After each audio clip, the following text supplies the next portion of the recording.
Hello, welcome to another episode of The Seven. I'm Lucy Baldwin, and this is a podcast all about living with the planets, using planets to do magic, to take them on as allies, and use their wisdom and guidance to actualize our dreams. Speaking of dreams, today's episode is all about the moon. I want to talk about the moon.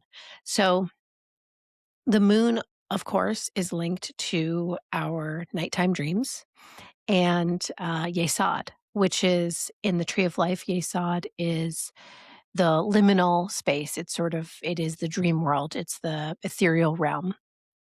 And we are, of course, always dreaming reality into existence. And so dreams are really important. They're actually wildly good at telling us things about ourselves, telling us, sort of showing us what's going on in our psyche, what's going on in our unconscious. Um, So the moon is also, of course, associated with our emotional landscape, intuition, the unconscious, and so much more. And I'm going to get into all of that today. But first, I had like a really interesting hit when I was thinking about this episode today, because I was kind of seeing how the themes of the moon mirror Saturn in a lot of ways, but it's kind of this internal version of Saturn. So Saturn is really like the material world, the physical world, the 4D reality. It's time and space. And so there's a lot with Saturn in terms of actualizing things in the outer world. But the moon is a very similar thing. It's like it's cycles and it's rhythms and it's finding balance. These are all themes I talk about with Saturn externally, but with the moon, we're looking at the similar themes, but it's the internal emotional side. But I also liken, Mercury to sort of be a counterpart with Saturn, because Mercury is the mind. So we often think of, mind, body, heart, right? It's like mind is the mind, body is the physical, and heart is the emotional, right? So we have Mercury, Saturn, and the moon. Is Mercury is the mind, Saturn is the body, and the moon is the heart. It's our emotions. And all three of those, what an incredible triad that we have there. The other thing that I want to mention is that there's a lot of intensity with some of these other planets. Like, Saturn is time and death and change. It's all very intense. The sun is like this ever penetrating force. It's this self sustaining, just intense battery power source, just emanating energy. And literally everything revolves around it and keeping us all alive, And Mars is going out and doing it. It's really intense. And Jupiter is expanding and expanding. And the moon asks us to slow down and is kind of like a breath of fresh air. And of course, it's cool. There's a coolness to the moon. It's associated with silver. And, we associate it with nighttime, and nighttime is kind of when things slow down and we rest. And so the moon has a very soothing presence. And being associated, of course, with emotions, it's also associated with water because, water being the element of emotion. So it's also intuition. And I think there's something kind of popping out at me here, which is that, you kind of have to slow down. You kind of have to have that rest, that dark time in order to be able to sense and feel and become in tune with your intuition. Intuition asks us to slow down and feel and to kind of acknowledge where we are in a process and feel ourselves and trust ourselves and take that beat to make sure that everything is aligned. And it's also, there's a lot of wisdom in the moon, and it's kind of our inner reality. right? So it's our emotional truth, our subconscious patterns. I This is one of the main things that brought me to the moon. Initially was I was really into shadow work and shifting my sort of my unconscious and trying to bring my unconscious on board with whatever it is that I'm trying to create is such a huge part of having success in magic. It's like I have an episode someday coming out that I've already made. That's like why magic sometimes doesn't work. Well, if it doesn't work, it's because you've got some unconscious beliefs or identities or patterns that are holding you back, right? Triggers that are sending you down certain pathways or reaction formations, things that we get a triggered and then we kind of we sort of our unconscious takes over and avoids whatever it is that we were trying to do or whatever it is that we need to do to get the thing that we want, right? So um the moon works with that, and of course, because it's the dreams, it's the dreamland, it's the nighttime, it's the darkness. It's also memory and habit. And I think it's interesting how, memory and dreams, when you get into studying memory, we've a lot of research has gone into human memory. And it is so much worse than we realize. Like we just make up stories about our past. We kind of just have to own that most of our memories, and the more times you recall a memory too, the more you might believe it and think that like, no, I remember it so clearly. Um they've done a lot of studies around flashbulb memories. For example, 9/11. A lot of people claim that they know where they were on 9/11, and research has showed that most people are like dead wrong. Their memory just it's a fantasy. It's a dream. It's an illusion, and it's not actually, very accurate, unfortunately. So, I mean, it's okay. It's great, but we kinda have to there's something sort of shifty here that's like, we don't wanna be too tied to our memories and our past. I think there's an important lesson here in being really present with ourselves, and I'm really big on, this is sort of a side note, but I'm really big on working with what is here now and not spending a lot of time working on stuff that happened because we don't even know. And that doesn't actually, in my experience, it doesn't actually resolve much to rehash things and to spend a lot of time studying our past. It's actually much more helpful, in my experience, to work with the sensations and the feelings, the emotions, the patterns, the beliefs, and the things that are coming up now, right now. We don't have to understand them. We don't have to study them. We don't have to have an explanation for them. We can just work with them. We can shift them and move them and make a lot of forward momentum that way rather than thinking about, where they came from. Like how, that's a really nice way to assign blame and to pick ourselves apart and study ourselves, which is fun. And you can totally do that if you want to, but I don't see that. I rarely see that causing major shifts in people's lives, if you know what I mean. Okay, so sorry, that was a little pet tangent of mine. Um, Safety, comfort, belonging, these are all lunar things. And one of the things that I really want to get into here is its cyclical nature, right? It's the moon. It comes around every month and the tides, and it governs these cycles in nature and this 28-day-ish cycle of getting bigger and then getting smaller, and it gives us natural rhythm. And this is a really big part of the moon, and it also it helps us if we can work with it in this way, um, to understand ourselves, and how growth happens in phases. And we want to honor this sort of in and out, the coming and going, the inhale and the exhale, the expansion and the contraction, the ups and the downs. And the moon asks us to be present with all of that, be present on the whole path. And it's kind of like how it asks us to feel all of our emotions, even if they're hard, even if they're uncomfortable, to allow them and to work with them and to meet them where they are, meet ourselves where we are. And Venus is desire, and Venus attracts, right? Venus attracts and receives. Mars pushes. Mars goes out and gets, it pushes, it's an outward facing. But the moon attaches, it sort of like latches onto things, right? Because the moon is stuck to us, it just goes around.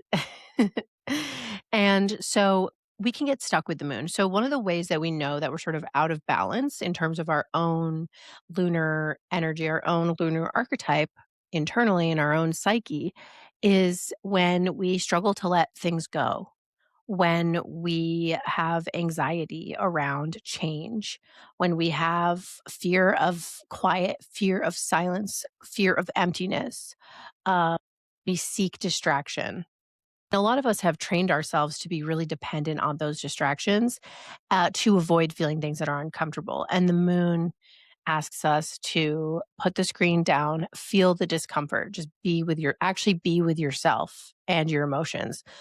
So many people, and I can relate to this, and probably you can too. At times, we all have moments where we want to avoid feeling whatever we're feeling. We want to kind of avoid what is present right now. And we use distraction to do that. And then, you know, sometimes it'll all bubble up, or sometimes it will kind of harden and turn into a trigger or create a pattern, and it will get stuck in our system, right? And cause friction within our system. So the moon asks us to show up for ourselves and honor our emotional side. I think, it's like everything in balance, always, always, always, always. We're seeking balance. We're seeking balance because we can also get stuck in emotion. We can get, like I just said, we can attach to things and have a really hard time letting go of them. And a healthy way to move through whatever emotional thing is coming up is to let it come over us, to feel it and to release it like a wave, and of course the moon associated with water and emotion is associated with water, and that's because it moves, it shifts, it's always changing. Um, but it's not like air, it's not so fast, it's not just here and then gone. It has an arc, it has a wave form that comes and builds, and you can kind of get over the crest of it, and then you can start to feel the relief and let it go. And it's the same thing with happiness too. It's like we come up and then we can peak and then we can come back down again. And we move through these natural cycles and rhythms, and that's okay. We don't have to feel amazing all the time. We can, of course, move where our peaks are and where our mins are, right? We can feel better more of the time, and we can try to have higher lows, for example, if that's important to you. Some people like the intensity of having really intense lows and really high highs, and we are all kind of honoring and following our own cycles, right? Um, so the moon really teaches you to stay with yourself and to honor yourself and to be true to yourself. And also, we don't want to get stuck in our emotions. We don't want our emotions to rule our lives. This is very dangerous. You lose sovereignty when you become too attached and brittle about anything, right? It's with any planet and anything that I could talk about. It's like you have to hold it and to be able to let it go, and not make your identity around your emotions. So that's also a big part of having a healthy relationship with the moon. But one of my favorite lunar themes here, and what has me really excited about the moon right now, is the moon as a beacon. So I'm working on a program that is not going to see the light of day until the fall, maybe late summer. But the idea is that the moon is it's I like to think of it as a beacon. It's when we are doing magic, we work with the moon often to enhance the other planets. So, for example, when the moon is getting smaller and smaller every day, we're thinking of shedding things. We're often trying to do magic where we're shedding things, right? Letting things go. Vanishing is the technical magical term. um, And then when the moon is growing, we're trying to attract things. We're trying to make things grow also. And so the moon can kind of enhance what else is going on around us or whatever other magic that we're doing. And we can also use it like a mirror. I always think of the moon as a mirror, right? A mirror into the soul, a mirror into the self, a mirror into the unconscious, a mirror in the dark. And so the moon it's kind of like a vessel to enhance the other planets. And so when I think of being a priestess and doing priestess work, I'm tapping into this lunar part of myself where I'm using my intuition and I'm turning myself into a channel through which I'm bringing in the whatever deity I'm working with. So I actually use the moon in magic all the time. And even if I'm working with, a different planet, even if I'm working with the sun or Jupiter or even a totally different pantheon in general, I will use that moon to become the priestess. And so I'm just sort of planting this seed for you, and there will be more about this later. But in the meantime, since I'm doing this moon theme episode, I want to give you a fun thing that you can go and do yourself at home. I realize that right now it is the dead of winter, at least where I am in Connecticut. It is the dead of winter, but I am so fortunate that I have a pool, an indoor pool at my gym that I can go in. If you have access to a pool or a hot tub, um, then do that. If you're listening to this and it's summer wherever you are or whatever whenever you are, then I suggest going into a body of water in nature because that will make this way better. I just did it in the pool because I can't go into a lake right now. So what I would recommend doing is getting into a body of water and try to see the ground or the floor of the pool and just notice how the water makes it kind of like hard to see. This is very lunar. This is a very lunar way. This is like,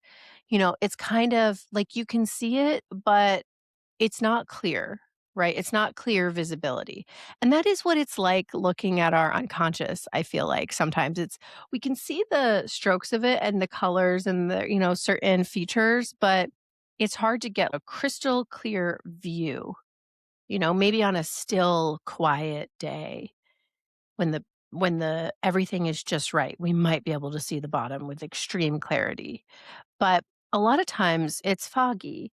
And what I want you to do, or what I'm recommending that you do as sort of a ritual and way of connecting with the moon, is to just fantasize about like what is your ultimate fantasy right now? Like what do you want? What is your dream? What do you want right now? What is something that just would feel so good and juicy and delicious? Because the moon is, as I said, it's the dream world. And so there's this sort of fantasy side of it where anything can happen.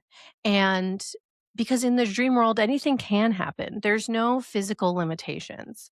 And what I would recommend is just floating, or if you can't float, and you could do this in the shower. I meant to say, if you don't have access to a hot tub or a pool or a lake or a pond or a river or anything like that, or the ocean, then you could do this in the shower. Because you're just in water. You're just getting in water and you're fantasizing. See what happens. Notice how that feels for you. Notice what comes up for you.